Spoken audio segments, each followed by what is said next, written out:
welcome all the directors and data managers, and just wanted to thank you in advance for your time to meet with us this afternoon. Your participation is very much appreciated. During our session this afternoon, our performance office will be reviewing the child count data and the process for verification. So in just a moment, I'll turn it over to Diane Murphy, Laura Guerrera, and Ada to walk you through that process. Our session today, as Georgette mentioned, is being recorded. We do have an hour scheduled for today, but it may not take the full hour. But we do want to make sure that we're responsive to any questions that you have as well. So a couple of ways that you can ask questions are either to place questions in the chat, we'll be monitoring that as well, or raise your hand, and one of the presenters will call on hands when they're raised to be able to answer questions throughout the process. I want to thank you all for your continued courage in learning a new process as we are in the transition year for our new system. And I also want to thank you all for your perseverance and resilience throughout the many challenges that the last 7 months has brought. We appreciate all of the feedback and the input in our continued process for improving the system's efficiencies moving forward. And as mentioned back in our back to school message, we're committed to continue to learn together, grow together, and achieve together for our ultimate vision and outcome for our students across the state. So without further ado, I will go back on mute and turn the presentation over to Diane Murphy. And before you get started, I just wanted to thank you, Laura and Ada, for all your work and support, and for the important information today around the child count verification process. Hi, everybody. Let me just start with, can all of you see my screen? Yes. Okay. So at this point, I'm very confused about the 3 screens and what you can see and what I can see. So hi, everyone. So the first thing I'm going to say is that we have changed up how we're going to present this data to you. So you actually aren't going to pull this data straight out of CTSEDS right now. And I'm going to get into all of that in just a second. But I feel like, just so you're all aware, that we're in pretty good shape. We're at somewhere in the neighborhood of 82,000 of the kids I have the majority of necessary data on. So I'm thinking that either our child count has dropped, or we're missing some kids, probably somewhere in the neighborhood of about 2,000 to 3,000 students, and that would be statewide, not like one of your districts is missing them. But let me click this. See. All right. So just as a quick review, federal child count, this is the official 10-1 file. The 10-1 file is what I report to the federal government every year. Typically, we've referred to this file as the federal IDA child count file. You are used to having as a director a report in CDAC that gave you the total number of students, the number of students by ages 3, 4, and 5 in pre-K, your number of students ages 5 in K or grade ages 6 and over. We broke all of that out by their disability categories, by their FAPE environment placement categories, and we gave you all that in a variety of reports so that you could review it. And then you would certify that file, and we would use that file to report to the federal government. So this is the file that we're trying to get at. And the reason that we have to get at it a little bit differently this year is because some of the data were provided last May, June, and were pre-populated into the system. Some of the data are new kids who are in the system, and some of the data are in your systems because you've done review, revise. I gotta go to another meeting. Review, revise PPTs for, can everyone make sure they're on mute? You've done some review, revise PPTs within your own system, so I need to get information on those kids. Okay, so the federal child count file includes all students with an IEP or a services plan that was in effect on 10/1. This excludes settlement agreement kids. It excludes professional courtesy kids. It excludes any students whose parents are paying tuition, because that would be definition of not having FAPE, which is free appropriate public education. Our child count is typically reported in two separate files. So what I'm going to show you are two files. We will publish a combined one if you wanted to download that, but for right now, we're looking at two separate files. The first file will be what I call the school age file. That is children who are 5 years of age, not in preschool, or any grade ages 6 through 21. The early childhood file includes all 3 and 4-year-olds regardless of grade, and 5-year-olds that are in preschool. So how did we come up with the counts that we currently have? In May, June, we pre-populated from CDAC, the CT-SEDS data. In that data, we included all the active IEP and services plan students and all the relevant child count data. So the child count data require me to have those FAPE environments that the kid is in 0 to 39% time with non-disabled peers, or 40 to 79% or 80% or greater time with non-disabled peers, or that student is in a residential facility or a separate school. Those are those FAPE environments that we need to verify are accurately reported. We also need to accurately verify that disability is correct. And in addition, all of the other data that I use all come from PSIS. So they're the data that have already been reported and verified by your PSIS folks for their 10/1 child count. Since 7/1 of 22, you've been holding some PPTs and CT-SEDS. Any student with an active IEP created in CT-SEDS that is finalized and is implemented is included in the relevant child count data. Ongoing addition of students via manual events will also identify students with IEPs and services plans that do not have relevant child count data.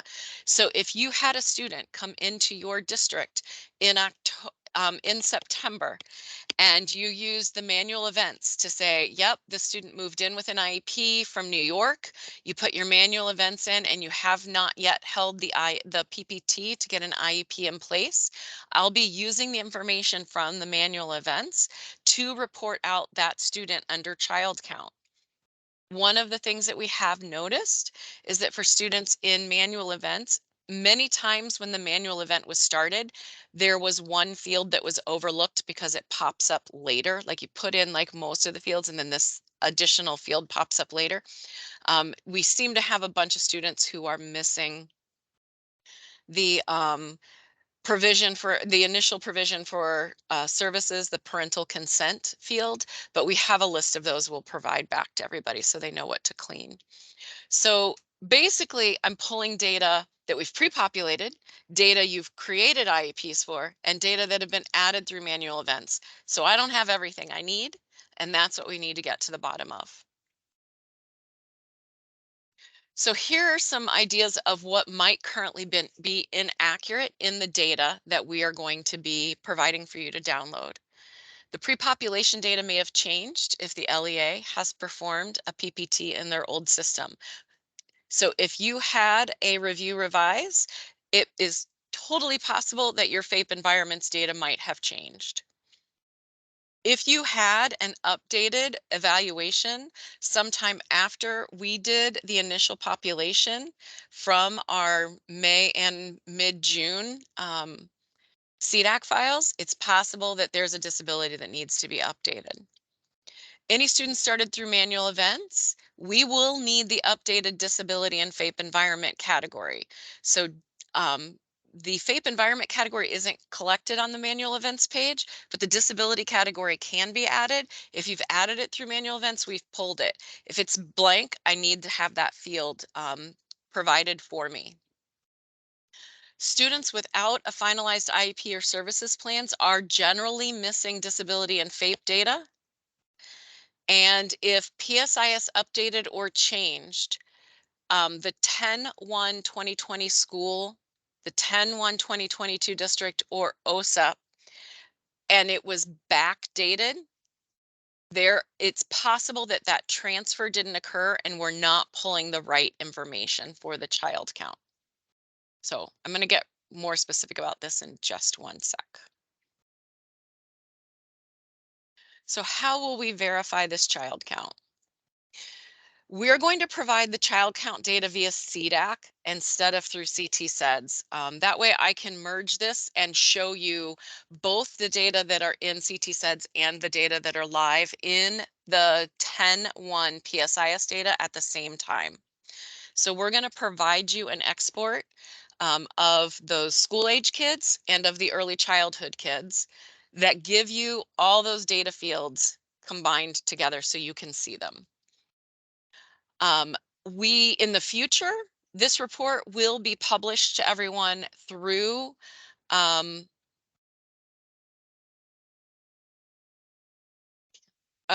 okay. So I'm like, what did that statement say? Sorry, second bullet is saying that we will do this in CT-SEDS in the future. I mean, I'm pulling this from CT-SEDS. The issue is that until we have the new levels of aggregate users implemented, which is supposed to be coming pretty soon, that will distinguish our OSEP users away from other administrative users to separate you out to a different way so I can limit certain reports just to my OSEP district staff, which is what we'll need to do. Otherwise, if I went live with this inside of CT-SEDS right now, because there isn't a distinguish between an aggregate administrator certifier, say at a RESC versus you, they would see data they shouldn't be able to see. So these are data that are intended for directors and data managers to look at all students for whom you are the OSEP Nexus district. You will be able to export this file into Excel so that you can break it up. If you want to break it up, obviously for the larger districts, you're going to want to break this file up and give it potentially to supervisors to verify, to case managers if they want to quickly verify their kids. Whatever review process works best for you with verifying this file. The only place to update the data will be inside of CDAC. So we will have a verification process before the end of this week that will go live. So right now, what we'll publish for you is an Excel you can export and start to look at to break up and see what I'm giving you. And then by Friday, we should have the way that you can go in and tell us, yep, Diane's right. Yep, Ada's right. Yep, Laura's right. Nope, Brian's data are wrong. I've updated this field. Now I've verified the data I've given you are correct, and you can verify that student record. So that will go live by Friday. So I don't need you doing too much more than starting to look at this file in the next couple of days. So today what you'll be able to do is open and download two files. It's a school age child count file and an early childhood child count file. You will access those via CDAC. If you log into CDAC, you go like you normally do into reporting, then into data cleaning, and then we'll email you all this when we're done, so you don't have to write it all down. And then you'll go to child count verification.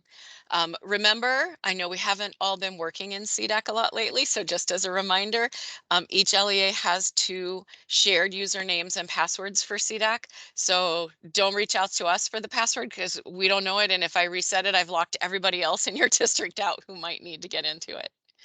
But this is what the view will look like when you click on reports and you click into the child count. You will see these 2 options to download. You're not going to see Nexus because it knows who you are once you've logged in. That's for me, so I can go, if you called me to ask me a question, I can go look at your file as well. But this is what the view will look like. It's in the same location you see most of the other data cleaning reports. I don't know if Laura has verified that it has gone live yet. This is the view from a couple of minutes ago on our test account, and I'm not sure if it has been pushed to production just at this second. So this is the part that I need you all to pay attention to. So don't go looking for it. Laura will tell us in a minute whether or not it has gone live. I want to explain to you what fields are provided to you in the report. So for each student, you will get a record, and in that record, it will tell you what is the CT SEDS OSEP district effective 10/1, and what is the PSIS Nexus district effective 10/1. Remember, right now, those two things do not speak to one another. So it is possible that one or the other is incorrect. I need you to tell me if they don't match, which one to use. I will give you the CT SEDS enrollment district and the PSIS reporting district. So that's where the student's butt is sitting. So if you have a kid sitting at a RESC, it should say CREC if they're sitting at CREC in both of those fields. If it says your district, if it says Bridgeport and ACES and they don't match, you're going to need to tell me which one is the correct district for reporting. I'm going to assume for reporting that in the most cases that PSIS is probably accurate, and that we have an improper enrollment district potentially because of failed transfer. So remember, our transfers, we got those working accurately in mid-December, and they should be cleaned up at this point. The only ones that I am aware of that are still remaining that need to be totally cleaned up are potentially some birth to 3 referrals where there might be 2 kids listed. We can merge those and clean those up moving forward, but I have been working with the CT SEDS folks to get all of the other duplicates because of lack of transfer cleaned up, and we're in really good shape. I'm down to about 89 that I'm aware of. So if you are still aware of a kid that has 2 records, email me that and I can take a look and resolve that for you. But then after enrollment district, you will see the school that the kid was attending on 10/1. So what is the school name and the code that we have recorded for 10/1 in CT SEDS? What is the school name and the code that we have recorded in PSIS for the same date? If they don't match, you'll have to tell me which one is accurate. There are a bunch of view only fields that you can filter by, right? So there's a case manager field. If you've provided case manager inside of CT SEDS, you can sort and distribute by case manager. The student code and the SACID are provided there. The student first name, last name, age is all in there. There is also a field that is called the CT SEDS student status field. So if you're looking at a kid and you want to go look at their record inside of CT SEDS, this tells you if that record is currently active or inactive. So when you're looking at a student, remember you have to go look in the enrollment district. So if you have a kid that was active for you on 10/1 and then left on 12/1, and you have a note in there when you look at this data and you're like, nah, something's not right, and you want to go look at that kid, you'll need to look at active or inactive to know whether to go look under your inactive students list, because they could potentially be an inactive kid if they've left you since 10/1. We have provided you with the CT SEDS grade and the CT SEDS grade in PSIS from 10/1. For the most part, those should match because we import it. Again, there may be a transfer error that has overridden it, so we might need to look and update if we think those are inaccurately reported. We are also providing you primary disability, time with non-disabled peers, and the FAPE environment. However, remember, if you've started a record for a student using manual events and you've done your review revise inside of your previous system, I may not have disability, time with non-disabled peers, or any FAPE code. So you'll have to provide me with those. So if those 3 fields are blank, they need to be provided so that I can report out that student. So these are all the fields that we'll provide you. Most of them, it's going to kind of look a little bit longer than it really is. It's a matter of looking at OSEP district, enrollment, school, grade, primary disability, time with non-disabled peers, and FAPE environment. If you know that you can probably even sort these by some FAPE environments and twin dips and scroll down by school kids, you probably know your kids that are, particularly your case managers or your supervisors in the larger districts, know who their kids are that are fully included, and you'll be able to quickly say verify, verify, verify, verify, verify, those kids are good to go. Now I'm gonna go look at my kids who are my high moving kids or have recently had some changes in their disability, or perhaps updates to their placement because of changes to the services that are being provided. Okay. As I had said a minute ago, the data themselves will be live today to export as far as the Excel file. The verification report where you can go in and say, yep, Diane's all good. Up, Ada, I changed her FAPE environment. Now she's all good. Oh, Laura, I verified that her grade is actually grade 10, not grade 9. She's all good. That will go live by the end of the week. I will absolutely send an email to all of you as soon as that goes live.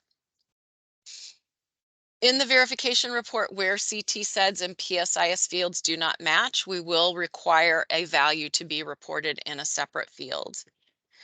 If there is data that is missing, it will be a required update field in order to verify that the data are accurate. So in the verification report, each record must be reviewed and marked as verified when you've reviewed and finalized the data.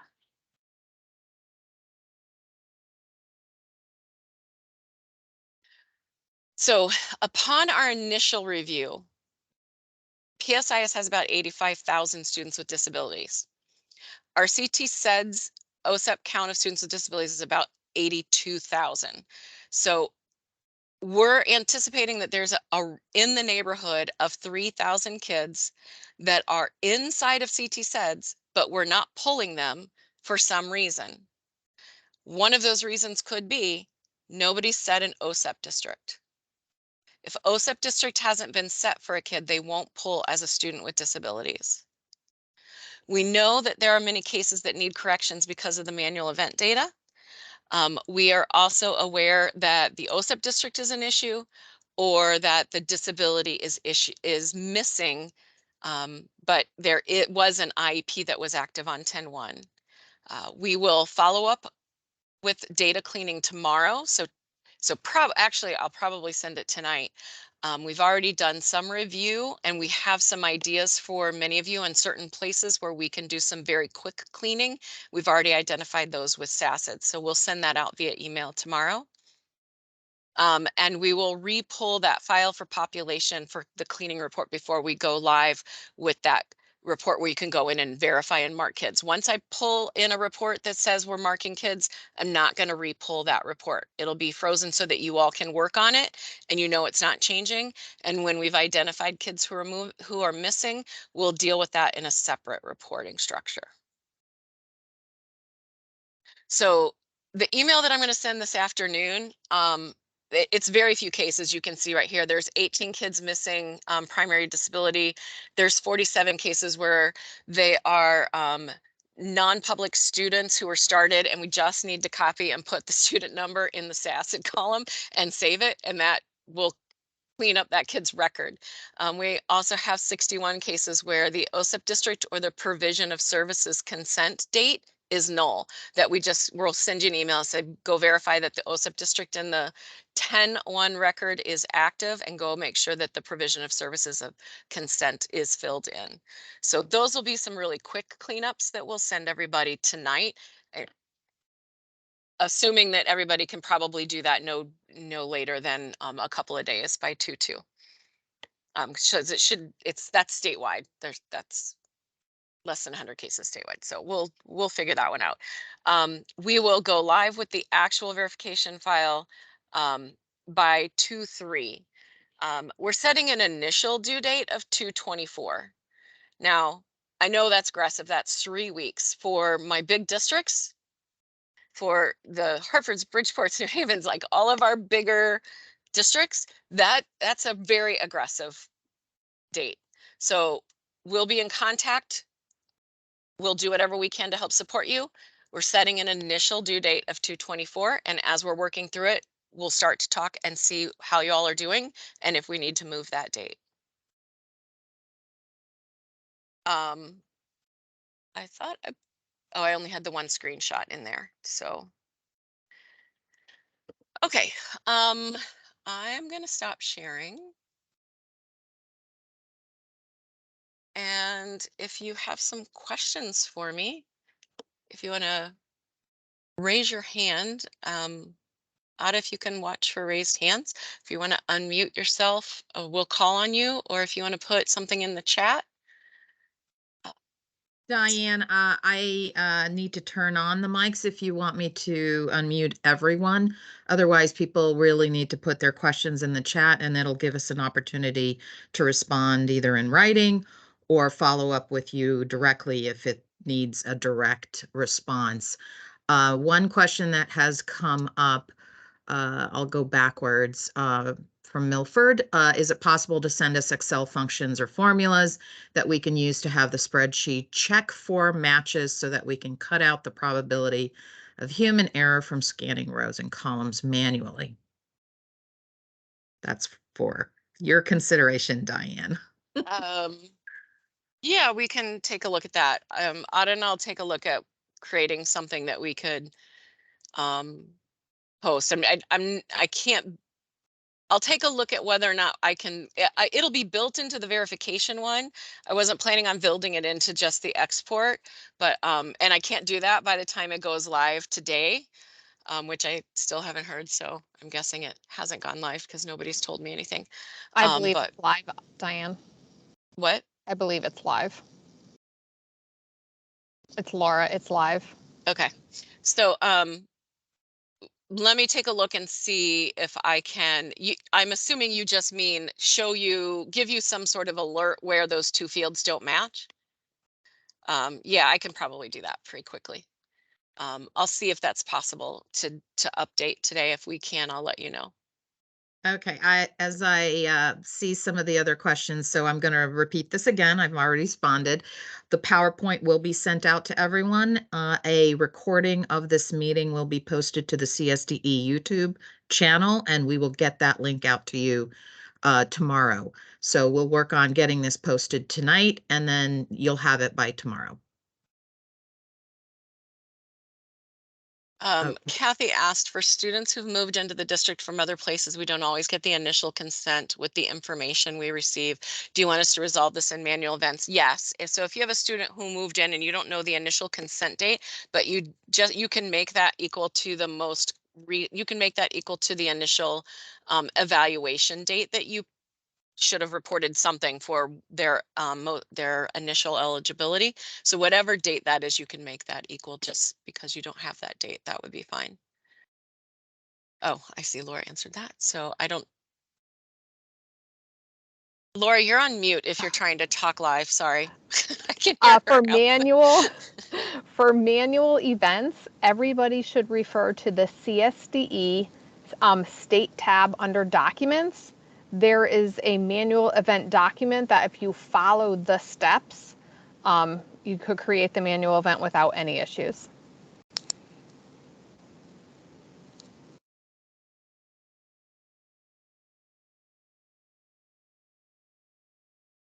Okay, a number of people are trying to log into CDAC and they're getting error messages. So the programmer's just pushing one more push, so it's a matter of give it 5 minutes. Yeah, everybody log back, get out of it, close your screen. Get 5 minutes. We'll let you know when it has published. So are the corrections being made in CDAC like hand entries in the past, or are they being made somewhere else? The corrections for this file will be made in the data collection. These two new reports that will go live by Friday, they'll be made inside of CDAC into those reports. But Diane, to clarify, they're under the data cleaning reports. It's not like they're going to the view child count and making those updates. Right. I think that's the reference they're making. Yeah, it's going to be in a report inside of CDAC. It's called the school age child count file and the early childhood child count file. And then we will create them as a report. I will send you a pic and screenshots by Friday when the verification process goes live, so that you can go in and do that verification.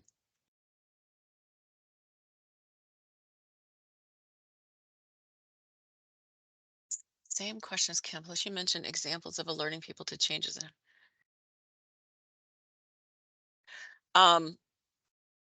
So most of the changes that you're going to be making in this, are happening in a couple of ways. We have to do you might have to do some updates within the manual events. So if you have some blank fields inside manual events for kids who you've completed and finalized IEPs for, I'm going to need those corrected inside the manual events page. If you finalized an IEP, they shouldn't be blank because it should have populated all that information from a finalized IEP. The place it's most likely to have missing data on the manual events would potentially be for a student that you have added through manual events that was not pre-populated by me. If it was pre-populated by me, they have all of those fields and they should be viewable. If it is a IEP that's been finalized, all of those fields should have been completed. The place where it might not have happened is on a kid who moved in with an IEP who wasn't in the system because they moved in from out of state, and you used manual event to start the special ed record in order to say they were already special ed so you didn't have to start from referral, there might be a field or two that is missing. In most of those cases, it's one field. It's the initial provision of consent that's missing. If we can fill that in, that allows us to say that that record is fully complete for reporting.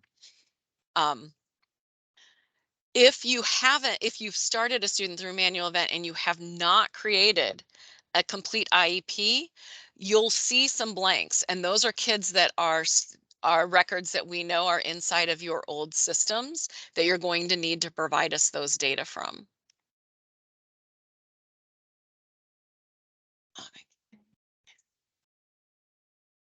Yeah, so give her a minute and it should go live. Attempting the loans, all this says I don't know how far down to go. Diane, CDAC is live now. But all 200 people should not go try to log in at this moment. Is there a report in CT SEDS that would tell us at any given time a list of students who do not have an OSEP? No, because remember, there isn't a way really to tell you that a kid does not have an OSEP. So because every kid is inside of CT SEDS, right? So CT SEDS currently is being used for IEP and in cases where districts have chosen to adopt it for 504, but there isn't a way for me to tell you that a kid is missing an OSEP district unless I'm aware that they are special ed. So we, because most of the kids that are in there shouldn't have an OSEP district because they're general ed students, right? So that report isn't possible. Our intent is that you're gonna, right now you'll see the 2 Excels you can download and start to look at. Then by Friday, we'll launch the 2 verification reports where you can verify and clean up data. And we will additionally be adding a report in there that tells you the students that we see in PSIS who are marked as special ed that we are not seeing with any information inside of CT SEDS that has any special ed indicator within that. So I would anticipate Monday at the latest, you should see all 5 of those reports. And outside of that, once we get some of these other things resolved with our aggregate user types going to multiple levels, and then we can launch all kinds of reports just for our OSEP directors and our OSEP data managers to help you all keep stuff clean. Diane, we had a question about twin dip because it may have been calculated incorrectly previously.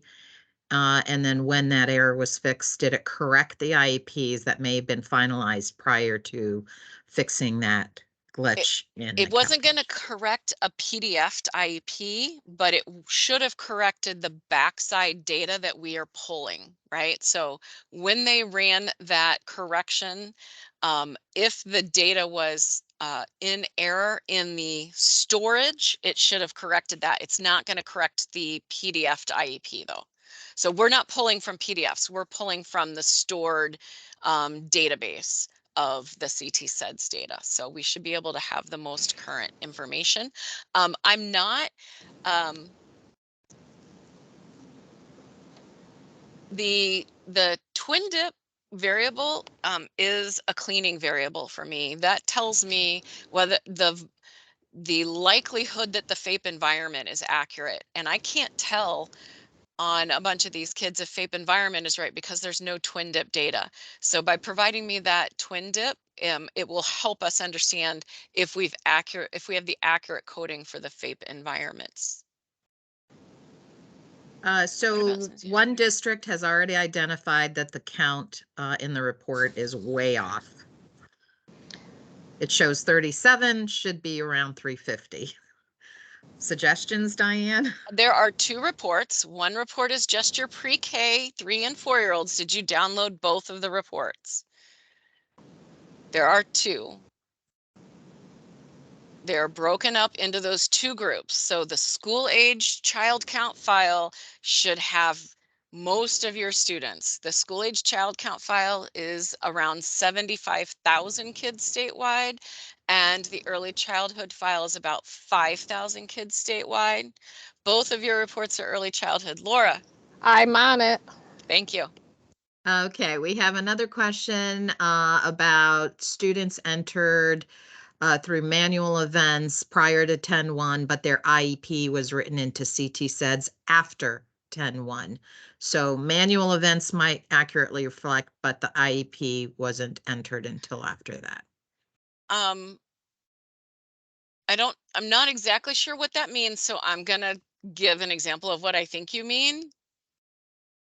Through manual events, but their IEP was, so you did the IEP on time, say in September in your other system. You put in the manual event information into CT-SEDS so that it would give the kid the symbol that says that they have an active IEP, and then later on somebody went in and recreated the IEP inside of CT-SEDS. That's fine. If you've recreated that IEP, we're pulling from that IEP. If it was recreated with backdated data elements, it would have stored that way, and I would have pulled it as true 10-1 accurate data. If by that you mean you held a PPT for a kid in September, a review revise in your old system, you went into manual events and you updated information inside of the manual events, giving us new IEP start and end dates. And there isn't a way to have updated FAPE. So if FAPE environments changed and all you did to put that review revise from your previous system is upload the PDF of the one from your old system into the new system, that would not have updated the data, which is why you would need to review whether or not that student has accurate data reported. Yeah, we understand that they're exactly the same report. So she has it linked to the child count to the early childhood. So just give it a minute and we'll get it corrected.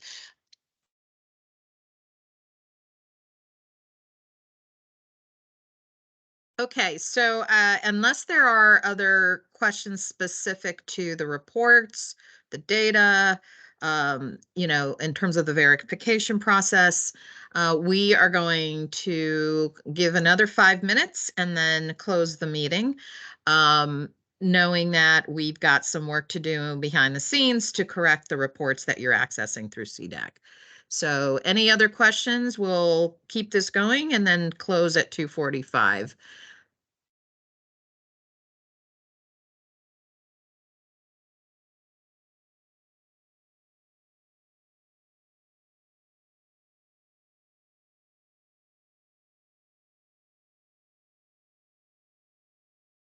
Thank you all. For those who want to jump off, we appreciate your time.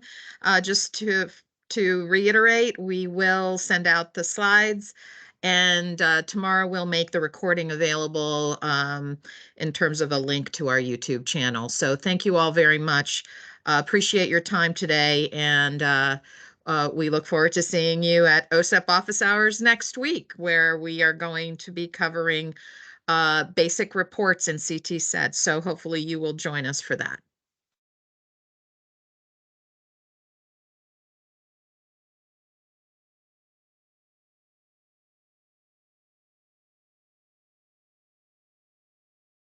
Bye, everyone.